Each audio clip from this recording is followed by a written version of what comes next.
In this episode, I'm talking to Gurinder Dhillon, CEO of Otto Car. Otto Car is London's largest PCO car rental company. With head offices in central London, Otto Car provides PCO-ready vehicles. Otto Car specialises in providing environmentally friendly vehicles to the PCO private hire driver market. And for those wondering what a PCO is a licence for Public Carriage Office, otherwise known as taxi drivers. Gurinder, thank you very much for joining the Zeus Founder and Chief podcast. I believe it's the first podcast that you ever recorded. It is indeed. Well, thank you very much for your debut. Hopefully this is one of many. We're not sat face to face, unfortunately. This is a Teams recording. So are you in the home or are you in the office? I'm in our office actually in Hammersmith. How many people have you got in the office today? Probably about half a dozen here. I mean, we've got desks for 20, but as we've all realised with the kind of new way of life, it's very hybrid. People come and go of their free will. We're a team of about 65, but we're in multiple locations. But in our head office, we're a team of about 15 to 20. Come on.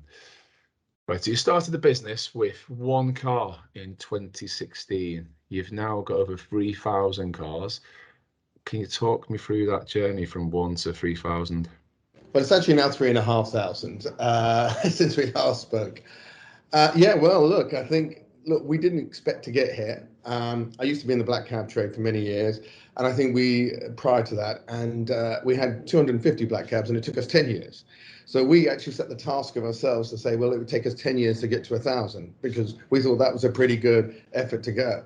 Anyway, we started off, and we were on our journey in the black cabs, and we saw Uber come along. And I think the biggest thing we did was to be bold and lose 70% of our revenue and say, look, we're going to start over again and start building up in the Uber space, because we thought this was a juggernaut, and we either get on board or get out of the way.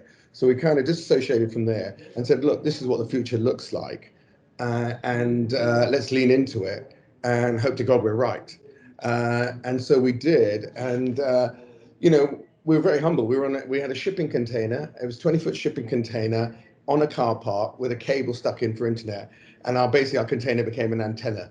And I have to say, the summers were the worst summers. It was the only office where you were literally in string vest because it was so hot, because you were just heated. And then in the winter, I think we were tapping away on our laptops with woolly hats and woolly gloves, because of course metal conducts heat both ways, and it was like, close the door, this container is freezing us. So was it just you at this stage? Yeah, there was just four of us in the shipping container. And then we started building traction, and people said, why don't you get a decent office? And we said, look, we're going to put everything into the business, and we're going to control our costs. So we had really, any money we made, we used to raise money to buy cars and put deposits down. But we didn't have anything for ops. Ops had to be run on an absolute shoestring. And when I mean a shoestring, we didn't even have a toilet. So we had to go knock on the neighbour's toilet and say, can we use your office toilet, please? Because we've got nowhere to go. Because we figured out that actually plumbing a toilet into a car park was very, very expensive. It wasn't that we didn't want to, it was just hugely expensive. And then we just, we caught the wave that was going on, and people were no longer hailing cabs, they were going to use their smartphones. And we saw this kind of cultural change develop. And whilst we couldn't be Uber, we could tag along on their coattails and say, well, if this change is going to happen, people are going to need vehicles, and see whether we can help on that journey. And so we did that. And we put it at 1,000, thinking that's what we did. We got there in a few years, and then we just kept going and saying, well, let's set new targets. Good man, thank you. What was your background then? So you said that you were in the taxi service before, but before you started Otto Car, what was your background?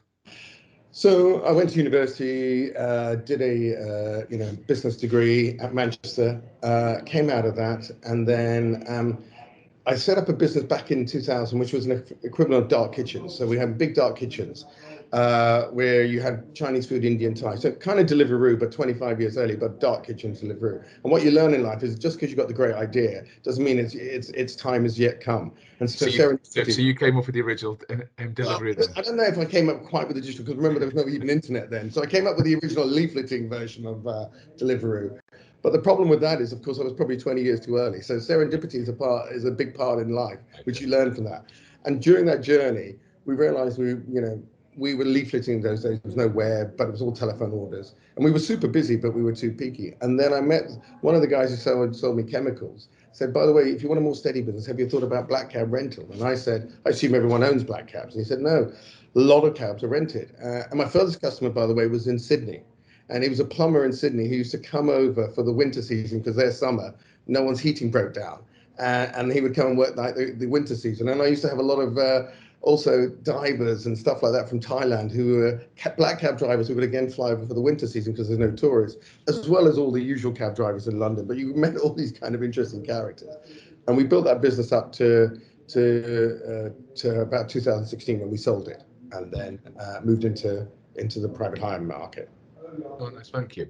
Right, so go back to Otto then. Talk to me, how does the process work for a driver? What different types of product or vehicles do you offer, and how does the finance work? Yeah, so well, we offer two products. One is a kind of short-term rental for people who want to test where their ride-hailing or the gig economy works for them. And then we have a more long-term product, which is a rent-to-buy, which gives them the flexibility of a rental so they can exit it just in case their personal circumstances change. But it's very much an ownership program whereby the idea is that if they stay in the rental for a set period of time, which used to be 3 years when it was a hybrid car, but electric cars have got more expensive, so it's kind of 4 years now. So if they stay in that product, we provide kind of a frictionless solution around the finance for the vehicle, insurance, maintenance, servicing, replacement vehicles, even charging for them. Listening to you talk about the business, you've mentioned your vehicle fleet hire, your financial services. I know there's a lot of tech behind the business. What are you? Are you a financial services business? Are you a fleet hire?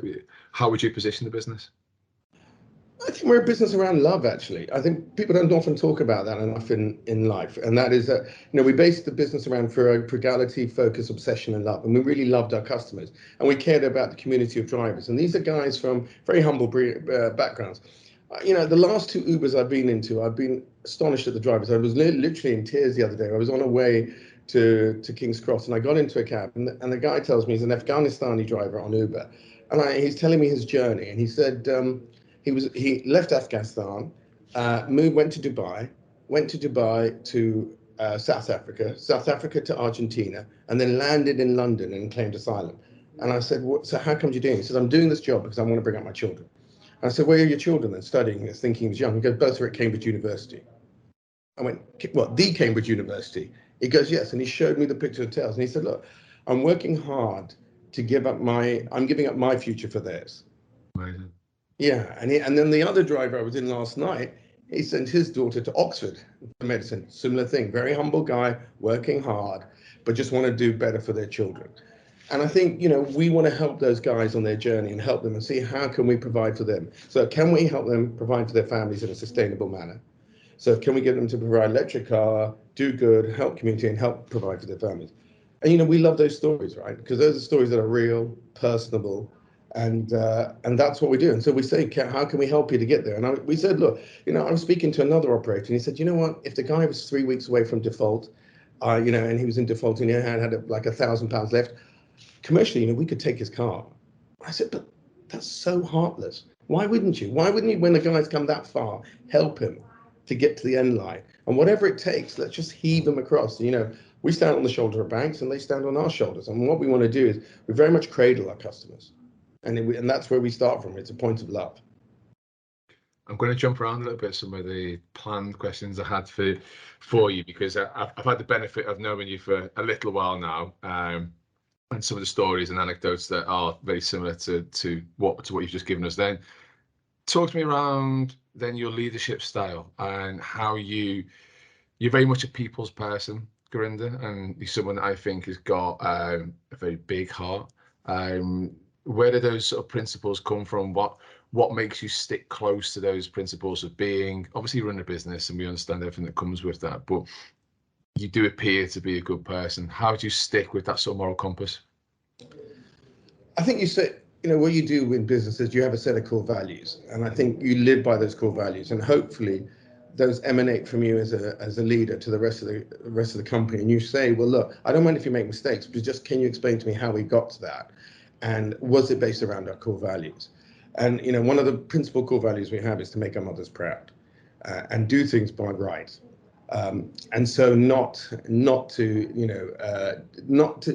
not necessarily make the commercial decision, but make the decision based around kindness and right and morally right. Because ultimately, if we do that and we look after our customers, that will long term give us longevity. We're not about the short term, short buck or commercial short term decision. This is about longevity.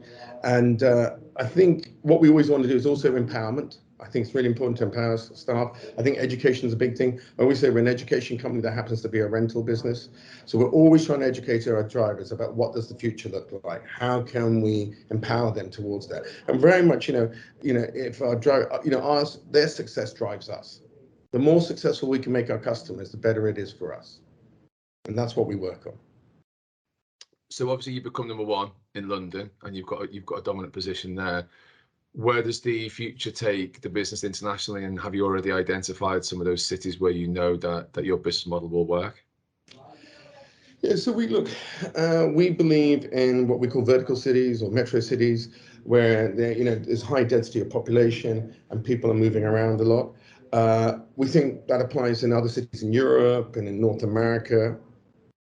And I think because we're community driven, not just a finance company or a fintech company, I think that adds a different lens to our business model, and one that is really palatable to those kind of drivers. And I think the community of drivers that we service in London are very similar to the community of drivers you can see in Europe and in North America as well. They're often immigrant families, often from maybe poor incomes, and they need someone that they can lean on. And we feel that the services we provide can be there for those kind of customers as well. Did COVID have an impact in preventing you expanding internationally? Has that held you back? And how was the COVID impact in London for you? Yeah, COVID was tough for us. We came to a really hard stop. Ultimately we move fun and joy around. That's what we do. People come in the back of our cars and they're going to meet with friends, engagements, weddings, parties, whatever. That all came to a hard stop. And so we saw that data very early on. So even before lockdown, I think, which was on March the 23rd, we could see it falling off on all the data that we had on vehicle movements. And then, it wasn't a case drivers didn't want to pay our rentals. It's just they couldn't. They weren't earning enough. So it was pretty tough. We had to ask forbearance from the banks because we wanted to give forbearance to our drivers. And one of the interesting things is we went early. So lockdown was on the 23rd of March, but we went on the 21st of March to all our drivers and said, look, we know you're hurting, but it's better for us to give it to you and give you those kind of payment breaks rather than you ask. And I think people really appreciated the kindness. And we said, look, we're going to live by our kind of core values and our morals and make our mothers proud and offer this without questioning it. We then started bleeding, and I remember the rate that we were bleeding as. The only way I could do it was we were losing £6,000 an hour every hour. Jesus. Yeah. And there was nothing we could do. And I think the moment that it really dawned on me was when my wife said to me, look, this is not of your making. So if this all goes down, don't blame yourself. No one could have predicted this. And that kind of took the shackles off me and the weight that was on my shoulders, losing that amount of money every hour. And we bled for 6 weeks until we could get the banks to pause our payments, because we were still making all our finance payments. So we were using all the reserves of capital that we had. And that was Monday to Friday, by the way. That was not of every hour, but it was the way I could only do it. It was Monday to Friday, 9 to 5. We are going to lose £6 an hour. And then at 5 o'clock, you stopped, sat with your family and said, that's it. We'll get up again and we'll go again. And that was tough. And then we came out of that. And the problem was for us is, you say, why don't you just knock the direct debits? Let's just bounce the direct debits. And the bank said, actually, if you do that, you're then behind. And so we can't give you forbearance because you're in default. So they said, you've got to keep paying until we can figure out a way of how to stop direct debits, because direct debits aren't designed to be stopped. And that took them 6 weeks. And then when we did that, we were saved. But we lost quite a lot of money for a period. And when it's a small private business, that's hard. Yeah, so touch on those 6 weeks. Was that obviously you would have carried a lot of that and taken it home as well? How did you and the management team keep going through those periods? Did you think it'd be 2 weeks and another week adds on? Did you think it'd be longer than that 6 weeks? How did the light at the end of the tunnel slowly come into sight? Look, I think you didn't know how long it was going to be, but you knew it would end. And I think actually bizarrely, if you had, in those kind of situations, and I remember there was an admiral's comment that I led, and he said it was the optimist that often failed, not the pessimist. So what you've got to do is be a pessimist. Say it's going to keep happening, but you know it will end. The trouble with the optimist is he will say, well, actually, it'll end in 2 weeks, and it doesn't end. Then he feels a bit bad. Then he says 4, and you miss that, and then eventually he gets broken. Yeah. And actually, what you need to say is, I know it will end, I just don't know when, but I've got to wake up every day, dust myself off, and go again. That's good. It's good insight. And obviously, many different businesses encountered COVID in a different way, and some got it late, some got it early. Obviously, your business was one of those that was hit straight off the bat, kind of thing. So, but well done for you, obviously coming out of that and surviving and thriving still. You mentioned the various ride-hailing providers and the fact that you saw that movement and you sort of rode that wave. How are you seeing the ride-hailers pushing EV, and do you think that those that are in the UK are different to any of the other international cities that you've identified? Yeah, so I think, all the ride-hailing apps, Uber particularly was early on it, but the others have also joined it. So both Bolt and Free now both all have EV policies. I think part of it is legislation in the sense that TfL is on that trajectory to go green, but Uber and all the others have bought into that, and Uber was very, very early on in that when they created the Clean Air Fund for drivers. Other cities, Amsterdam is very progressive on that side. The rest of Europe, I think, talks it, but doesn't necessarily action it. But we do think, London and Amsterdam are probably the core green cities, and then it will ripple out from there across Europe, and then probably ripple across to North America. You mentioned Uber, and I know that you are a partner of Uber, and obviously that clean air policy is a big drive. TfL, talk to us about your relationship with Uber. How did it come about? Why did they choose Otto Car? Well, they didn't choose us. What happened was, as you can imagine, when they came to town back in kind of 2014, 15, what they did was they went to the large kind of car hire companies such as Europe Car, Hertz, Avis to ask them, because that would be their natural partners. What they found is those kind of partners dealt with corporates and holiday makers, but it wasn't in their DNA to deal with ride-hailing drivers. We came from that kind of culture, having been in the black cab trade.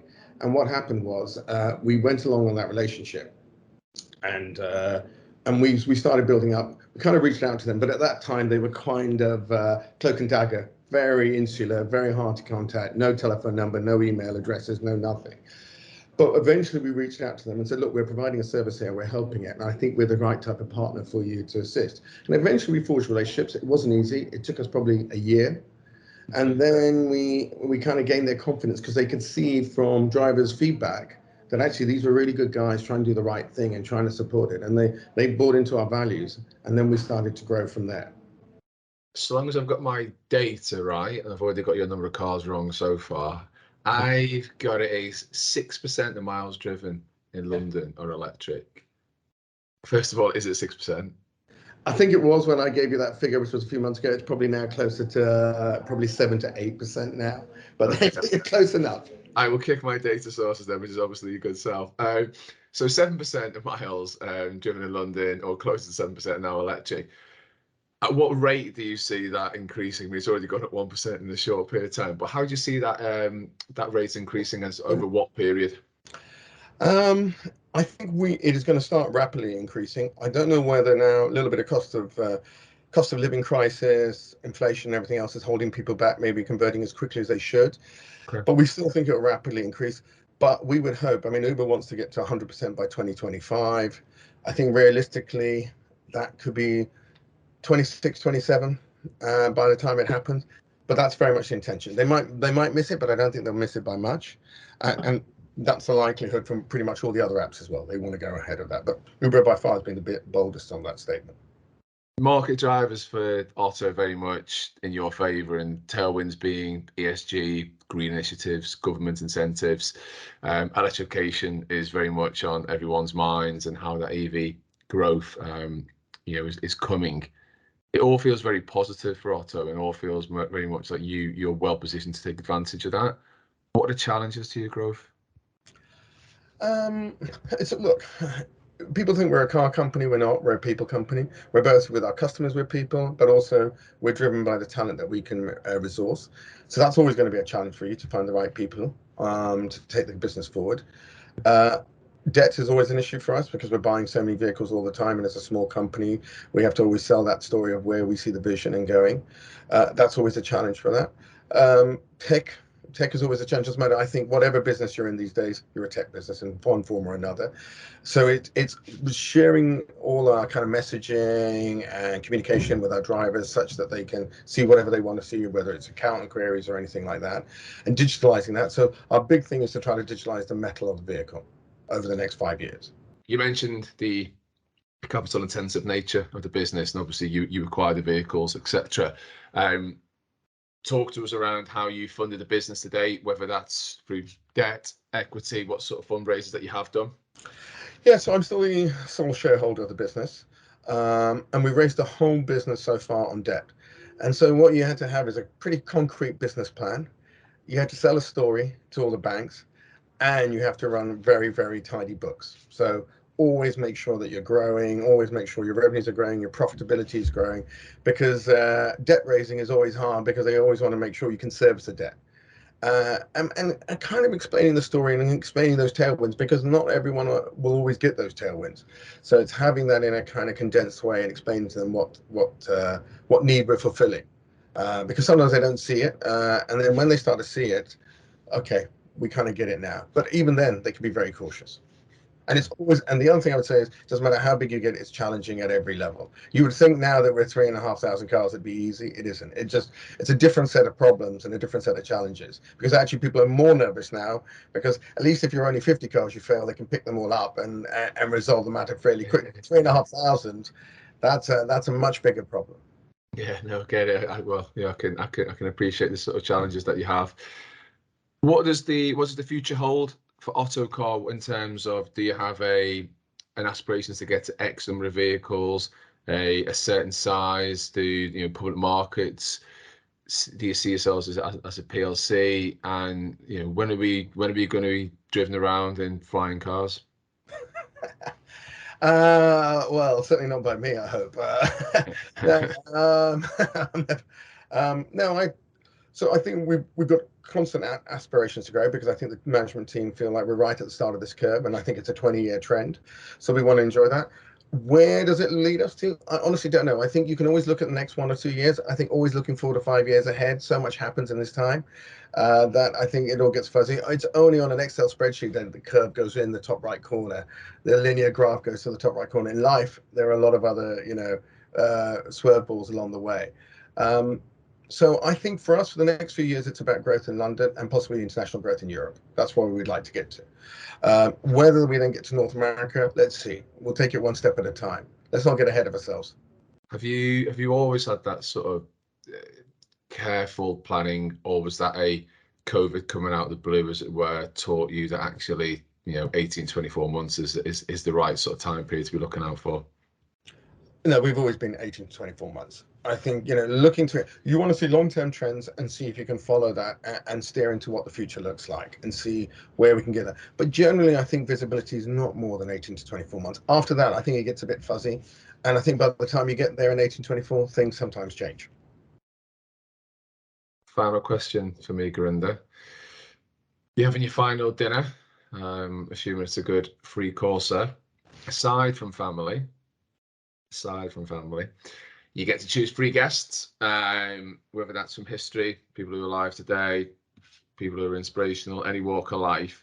Give me your 3 guests and obviously why you've chosen them. Okay, well, I think most people would have gone for something like a Jesus and a Muhammad Ali. And I'd love to have asked people like Jesus, what was it like to have an overbearing father? And then, and then if you had Muhammad Ali there, who would always claim to be the greatest, do you know who you're sat next to? But so I think that would all end up being fractious. And actually, if you're having a dinner with 3 people, you just want it to be a good time and fun. So I actually think the 3 I would have, I think I'd have someone like Ryan Reynolds, because I think he'd be a nice guy and a good, fun person to have a chat and a bit of laugh with. I thought Michael Bublé would be another good one to sit on the table. And I think if worst case, if we're short for conversation, you can have a hell of a sing-along on the table and have a really good thing. And then I thought, you know what? You want another everyman to say, you know what? Look at this dinner table we're at. So I thought actually get Phil Dunphy from the Modern Families and have Phil Dunphy there, because he would be just as excitable as a kid as I would be to say, look, we've got Ryan Reynolds and we've got Michael Bublé at the table and we're going to have a great sing along. And I think he's just, he's all about love, that poor guy. He gets a hard time sometimes in life from his family, and I probably can relate to that as a father and a husband. So I think having an everyman with me would make me feel very humble and enjoy the conversation of two superstars such as Ryan Reynolds and Michael Bublé. Gurinder, I'll be honest, I never thought that you would have gone for the various people that you've chosen there, and I've literally sat here in front of a screen with my mouth open with a big smile on my face, because I was expecting probably something along the lines of, as you said, a Muhammad Ali, or that is. But actually, the trouble with those are, okay, it's great, you can have a Bill Gates and all that, but actually, the one thing I always tell my children, most importantly in life, is you should always be good company. That's a really good part of life. You can have achieved a lot in life, but actually, when you sit down with people, be good company. And actually, I think, I saw an interview of Ryan Reynolds the other week, and I thought, you know what, he's a really nice guy. He's humble. And look, anyone who can buy Wrexham has got heart. Anyone who bought Wrexham FC has heart. He didn't go for some glamour club, and I think he was in the news the other day because he was in the playoffs with Bromley and whatever else. And there he is at Wembley, rooting for his club. Admittedly, he had a few superstars with him, like David Beckham and Will Ferrell. I was going to mention that on the basis that I think he celebrated the goal that hadn't gone in, but never mind. Exactly. He's still got a bit of time, yeah. But I thought, you know what, that looked like that. You look like, all right, he'd be a bit of fun. You want to have a nice, memorable, fun evening, and I think singing along with Bublé, with Rob Ryan would join in, and Phil Dunphy would be, a butt besides himself having kittens, I think. And I thought that's better than having Gandhi, God knows who, whatever else. All those. Okay, really nice to have you here, but it's been a bit serious, the conversation. You give me another insight into a very interesting personality, Gurinder. I clearly can't speak for your mother, but the way I see you operate, if she saw you operate the way I do, I think she'd be very proud of you. And you've got a very good moral compass, as I've said to you previously. Thank you for joining us on the Founder in Chief podcast. Well, thank you. It's been an absolute pleasure. Thank you for listening. If you're an entrepreneur or CEO and have a story you would like to feature, or would like to suggest a founder you'd like to hear from, drop us a line at live@zeuscapital.co.uk. That's live, LIVE, at zeuscapital.co.uk. Or follow us on social media at Founder in Chief. Don't forget to subscribe on your favourite podcast app. This content is issued by Zeus Capital Limited, which is authorised and regulated in the United Kingdom by the Financial Conduct Authority for designated investment business, and is a member firm of the London Stock Exchange. Nothing in this podcast should be viewed as investment advice. Listeners should consult an investment professional before making any decisions regarding topics mentioned in this podcast. The views expressed in this podcast are those of the participants and not of Zeus. Please note that participants in this podcast may have financial interests in the matters discussed.